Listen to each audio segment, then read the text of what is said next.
Hi there, and welcome to episode 68 of B2B SaaS Marketing Snacks. I'm Brian Graff, I'm the CEO of Kalungi, and I'm here again with Kalungi's co-founder, Stijn Hendricks, who's a serial SaaS marketing executive and ex-Microsoft product marketing leader. In today's episode, we discuss how to maximize the impact of your product launch. For new companies, this is a critical moment in time to gain traction and jumpstart getting revenue in the door, while for more mature companies, it is an invaluable opportunity to connect with the market, bring excitement to your new product or product evolution, and celebrate your users. Either way, a successful launch requires planning, coordination, and focus. But if one of those things fail, it can result in an underwhelming product entrance that can be difficult to come back from. So we try and break it down for you to give you a better view on what to look for and how to make the most of your next product launch. Let's get into it. Okay, thank you again for joining me, Stijn. Today's topic, I think, might be a little bit tactical for some, but it's such a big part of the infancy of a product's growth that I felt like it was worth covering. And that is, how to maximize your product launch's impact, right? This launch window is such a condensed amount of time, but really sets the tone for a product's ability to be effective in the market, right? It sets the tone for the market's acceptance of the product. It sets the tone for the amount of revenue that the product can deliver, right? The growth that the trajectory that the product is on. It's really a lot of pressure, for the product, for the team, to really maximize this moment in time. And so I wanted to discuss it with you. I think in general, right, what I've been able to see is that when it's executed well, it just slingshots the product into growth, right? And just, again, sets a really solid tone going forward. But when it's maybe not planned as well, or not thought through effectively, or not coordinated across the team, right, it can start really slow, can be really hard to recover from, right? And can throw a lot of even like financial projections off, or make a company adjust its run rate or things like that, right? So a lot of consequences associated with it. Stijn, I know you have a ton of experience in this area across your many companies. Do you have any examples that kind of come to mind to set the stage where, maybe it worked really well, maybe you have one or two that it didn't work well? I can follow up after you. Yeah, I think one thing that I want to start with, Brian, is that a product launch means something really different in the days of SaaS than...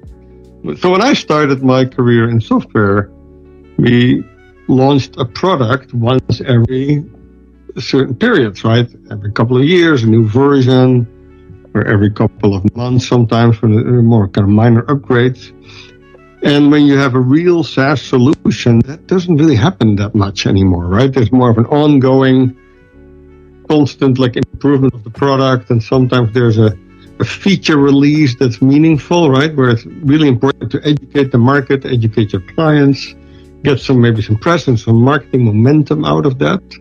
So I kind of wanted to start with a software launch is not always anymore what it used to be. When I 15 years, 20 years ago, did my first product launches working at Microsoft, and before that at other software companies.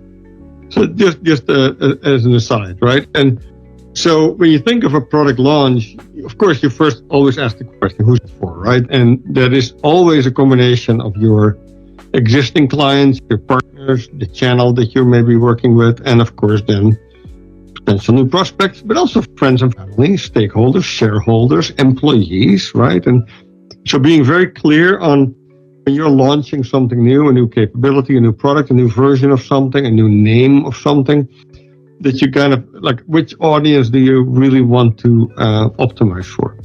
And then, so you asked about success stories and things that didn't go so well. One of the things that comes to mind is when we launched Office 365, the ability to do that, I think we had 104 countries at that moment in time where you could buy Office 365. Didn't mean Microsoft had a presence in all of those. I think we were present in 87. And in some of those, of course, consuming product in a cloud model was less prevalent than in others, right? Where they were already used to buying software in a subscription mode which was the CRM systems from Salesforce or maybe Google Docs. So the way you launch is also sometimes a combination of how much is it just about creating awareness and driving momentum for product sales or product adoption, versus how much are you actually doing something in a market that hasn't done that before, right? Where it's maybe the first time they're able to use a certain type of product, etc. So how much of it is kind of, I think we use this term in marketing as well a little bit, generating the demand versus kind of just fulfilling it, right? And your launch being more about adopting the need that's already in that market. And like Office 365, of course, we launched it very different in markets where Office had been a known product for many, many years, and we had many clients who bought maybe something that was called BPOS, Business Productivity Online Suite, was kind of the predecessor of the cloud version of Microsoft Office, where you could get Exchange and Microsoft SharePoint, those products in a cloud format. There were markets where we had BPOS, and there were markets where we didn't, right? So we were very good, I think, being very sophisticated at that, like really understanding which markets needed what. And then, of course, Microsoft had the scale where we could also do all those things in a more localized fashion. Sometimes that meant different languages, but sometimes it also just meant different ways of, going to market, different ways to product. People will be able to buy it, different type of partnerships, different type of retail motions and things like that. So that was extremely successful. But of course, that's not in the cards for every small software company, right? So when you think of something that didn't go so well, I launched Acumatica in its first iteration, right? It was called Acumatica 3.0, but it was really not 3.0. It was kind of 3.0 was kind of the first version that we had commercially available. And yeah, we launched something that didn't have great branding. The visuals were a little bit weird. There was really no clear positioning. We had partners selling it. We sold some of it direct. And so we got by for a year. That was my first year at Acumatica. And because we had great loyal partners, we were able to sell. And we got kind of the first, I think we had 40, 50 clients or so in that first kind of period. But most of that was because we had all these relationships. And then Acumatica 4.0, where we adopted the new logo that Acumatica still uses today. But it had a lot of other, we completely reimagined the way we positioned Acumatica, which included visual identity, but absolutely included how we talk. It became a channel-first business model. It became really focused on being the only cloud ERP suite, right? That was really the branding and the positioning that we embraced for the mid-market. Really leaning into the partner and the channel as being the unique selling point, right? That is kind of the way we sold was so different from all these direct ERP solution providers. So that was a very, I think, successful launch, but it came off of kind of Acumatica 3.0 being kind of a non-event, where we tried to do kind of PR, etc., and it was all over the place. There was no consistency. It wasn't clear who we were really targeting. We did it in certain parts of the market because we happened to have some presence there, but then we forgot about other parts of the market. We also started to white label the software. We didn't have a really good story on how to incorporate it and where we actually had Acumatica available itself versus it being sold under a different brand name. So all that we fixed it with Acumatica 4.0. And that's probably one of the reasons that the Acumatica branding hasn't really changed since. Right? So I'm talking about 2012, 13, I think, when we launched 4.0. Yeah, late 2013. And it hasn't really changed in the last 10 years. Maybe some minor tweaks, but no. What do you think on the Acumatica 3.0 launch? What do you think was in hindsight, the driving factor behind kind of the organization and the ineffectiveness? Was it something where you guys were just trying to move really fast, or just didn't understand the market quite as well? Or? Yeah, we didn't have product market fit. We didn't really understand who was going to be the core audience, so we hadn't answered who is it for. We knew what's it for. We knew this was a really good piece of technology, a cloud ERP suite that was designed from the ground up. It was not sort of, which was a lot of our competitors were doing. They were hacking their way through having an on-premise perpetual ERP solution that they kind of sold in a virtualized model or hosted, and trying to kind of convince the market it was a real cloud product. But no, Acumatica was the first real cloud solution. Other than that, NetSuite was very much just accounting software, and Acumatica was a really full-fledged cloud ERP suite. And that so that we knew what it was for, but positioning it in a way that was clear, like who do we target, the mid-market versus enterprise versus the US market versus clients in the Philippines, right? We were all over the place in that first 3.0 timeframe. I think it brings up a product launch that both of us were a part of for a medical kiosk company that I think really went well. And I think to your point, what you were talking about, right, that is one of the areas that we executed well. It's really understanding who's it for and building the launch around that.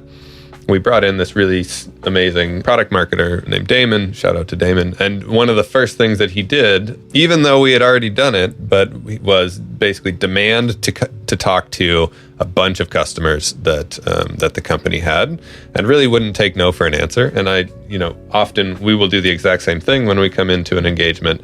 And it's almost inevitable that the CEO will kind of roll their eyes a little bit and be, okay, fine, you can have my list. But, they're very cognizant of the tax that it puts on those customers. But the insights that are gained, right, and the messaging that was built and the positioning that was built just really hit it out of the park. And it was the foundation of everything that we built for that launch, right? And I think was a lot of the reason why the launch was so successful. But to your point, right, it just started all with who's it for. The one thing that we couldn't do in that engagement, but that I would want to be able to do going forward is to be able to start that process even earlier and to push it even into like the product planning and development phase, right? Where you are actively having those conversations and using that intel and those ideas to actually build the product, not just launch the product, right? I think that would have taken it a few steps further. On the flip side, right, I've been a part of some launches that haven't worked out as well, unfortunately. One, say, was for a very small mobile service software, and they, I think the biggest issue there, I think one was we didn't know who it was for, right? It was the first launch for the company, right? And we just hadn't had the time to do as much market research as we should have. But two, understandably, again, the CEO had really wanted to launch fast. They wanted to get out into the market to start testing and generating results, right? Which makes sense. But as a result, he pushed marketing through a lot of to almost skip the step of audience building and having those initial conversations to where we really just kind of had to do a soft launch where the product was ready and we built a couple pages and we were all of a sudden we were out into the marketplace, but we hadn't created any buzz and we hadn't done what I would have liked to really maximize the demand that was generated by the product. I do think that answering who's it for is super important, but also just really making sure that gets pushed into the product launch motions, and everything really maximizes its effectiveness.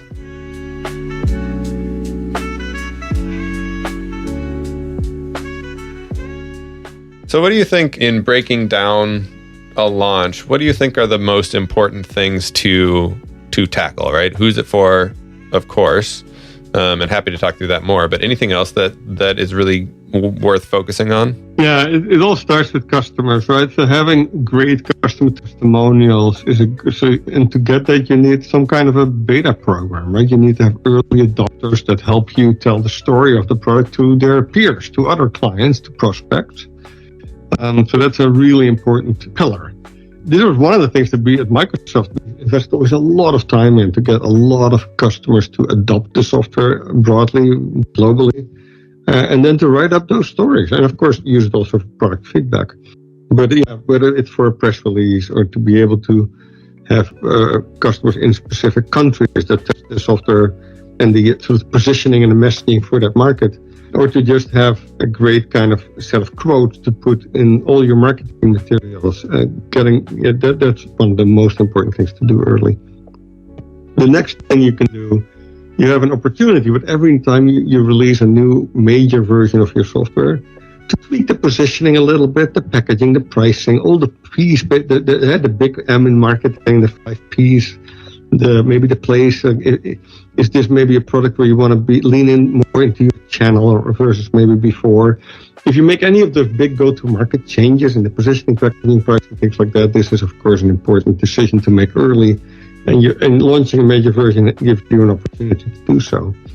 One best practice I found is, so you need to create some kind of we call it a BOM, like a bill of materials, all the things you need to support a launch, right from the customer testimonials I mentioned, but data sheet, competitive talking points, right, getting the press releases out, analyst briefings, all those things that you need to do to make a launch complete. What's really good is to pick a date.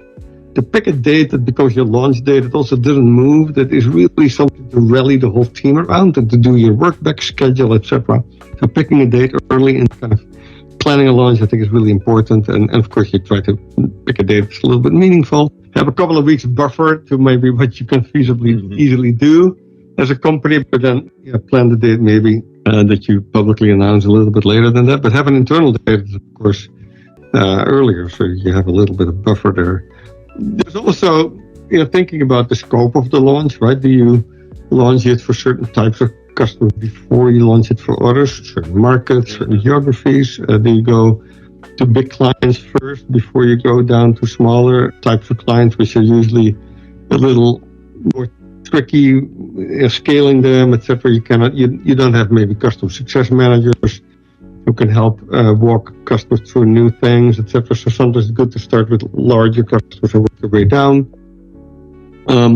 Is there an opportunity for you to drive an upgrade push, right? If you have customers, if your product, which is most SaaS companies don't do this anymore, and it's not great to do this, but if you have customers on different versions of your product, is there an opportunity to push a lot of them to the newest version, right? And the same if you have an opportunity to move competitive users of competitive products over to your product. Do you want to integrate it into your launch offering? Those would be some things to think about, Brian. It's almost like the, I think with Microsoft, what was it, the Windows 7 push to Windows 10? They used that product launch to push a lot of people off of Windows 7 finally, who had really loved the software but just didn't really want to switch off. No, I think that makes a lot of sense. I think also just making sure that you have, as much alignment between your sales, marketing, product, and CS teams for the launch, and really trying to align them behind the same end goal, right? Like marketing shouldn't be focused purely on, generating buzz, right? They should be focused on, they should gauge their success off of the revenue that is generated, or the amount of, whatever the goal of the launch is, the number of beta users signed up, etc. So I think that's really, really important as well. I would love to talk through, skipping around a little bit, but I would love to talk through the pricing model. You've done a ton of pricing work in your day, right? What do you think about for product launches, either in adjusting price of a current, like an upgrade, right? Or taking on the price of a new product? And I will, disclaimer, we've already done 2 episodes on this early in the podcast days, so you're free to watch those, and I will link those in the description. But how do you take a look at that for a product launch? Is there any intricacies there, or you kind of take the standard approach all over again? Yeah, a lot of the CEOs I work with and companies we work with, Brian, have a tendency to not raise prices enough. And so when you're behind that curve, you haven't maybe adjusted for inflation or adjusted for the amount of new capability that you've added to the product, or the more credible that your company now is because it has more clients than it maybe had 5 years ago. Just the amount of resources you've maybe added to the team that are servicing your clients, right, which in themselves have value. So all these are reasons for your price to always go up over time. So a product launch sometimes is a great moment to do that and to make it part of a bigger story where you're adding some new capabilities with less of just a price increase. So that's why I think it's always important to do that.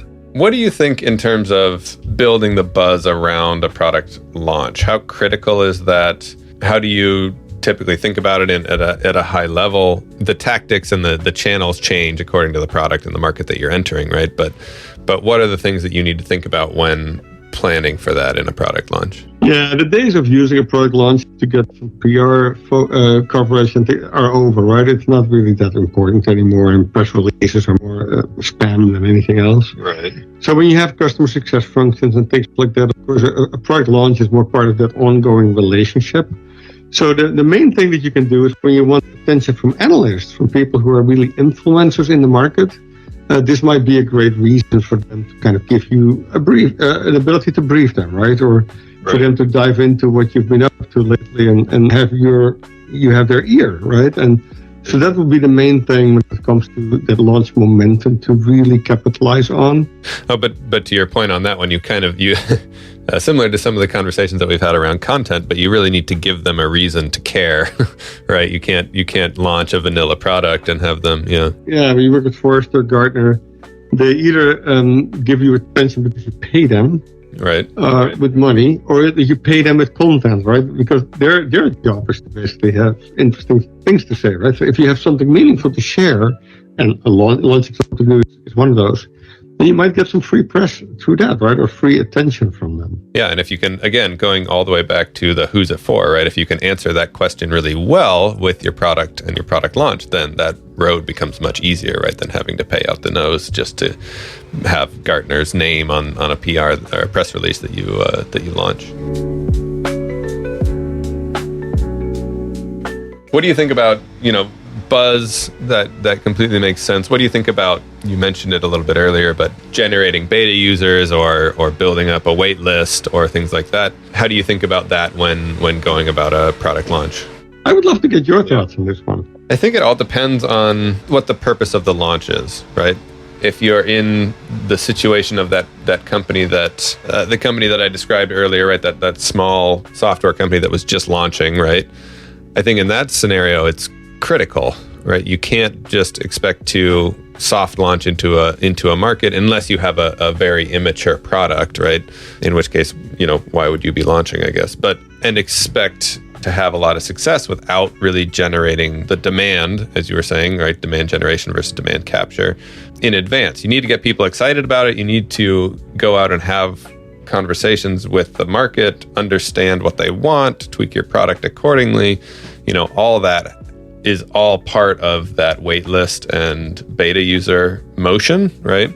That I think, honestly, in some of the prospects that I've talked to for Kalungi, is a step that is tempting to skip for early stage B2B SaaS companies, right? They have the product, they've built it, they have an MVP, and they're excited to get out into the market, and they feel like they know the market, but they built the product off of a set of assumptions that may or may not be true, right? And so that beta user motion and kind of waitlist motion, I think, is really critical for understanding that and really building the right market for the product, or the right product for the market that you are entering. So I think it's really critical. I do think that, especially with earlier stage companies who may not have the patience, they cannot give themselves the amount of time that they need to effectively build that, especially because early stage B2B SaaS companies typically don't have the audience that maybe a more mature, like Microsoft does or something like that, where it is much easier to just send a few, this is oversimplifying, but send a few messages to your current customer base, right?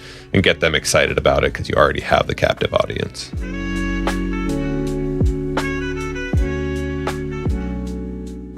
Are there any other kind of pitfalls that you can think of in terms of a product launch that a team should really be aware of? That, if they don't cover these areas or take these things into account, it can become a tricky situation for them?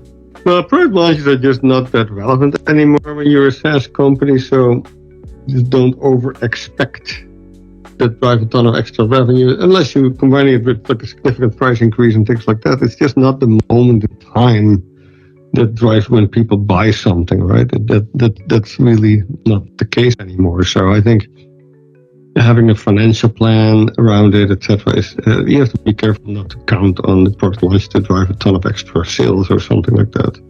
On that one, are you talking about a brand new product going to market or a product upgrade or both? No, an upgrade. Yeah, you're right. That's, of course, a big difference. A brand new product is something completely different. And I don't have a lot of experience with that, honestly.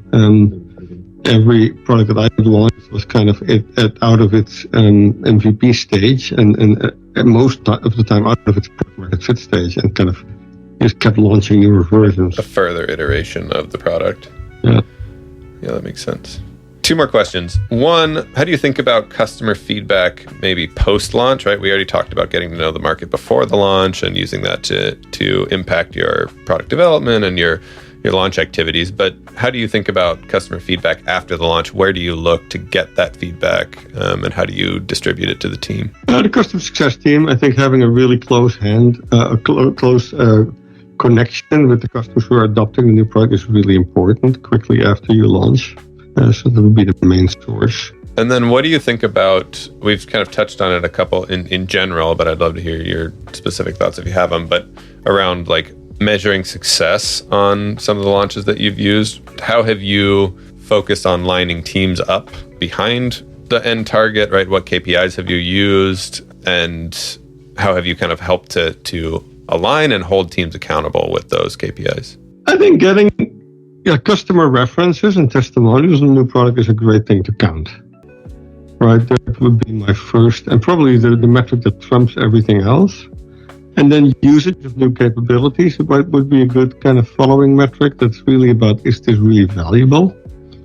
And then the revenue impact, right? If you're raising the price, for example, or you're increasing the ACV by having a new packaging structure, right? How many customers are now on that new tier, for example? I think that those would be good metrics to track. That's an interesting and I think worth pointing out, right?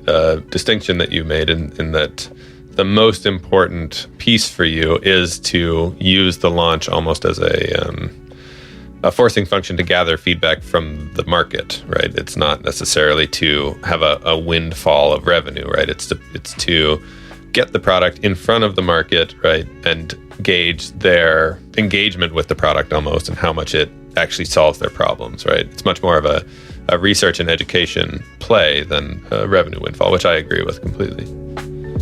Okay, that's it. Thank you for your time as always. Thank you, Brian. Thank you to Adriana Valerio for producing this episode and the Kalungi team for helping us make this whole thing work. And of course, you for choosing to spend your time with us. As a reminder, all the links we mentioned in this episode can be found in the show notes. And if you want to submit or vote on a question you'd like us to answer, you can do that at kalungi.com/podcast. Every time we record, we take one of the top 3 topics and jam on it. Thanks again.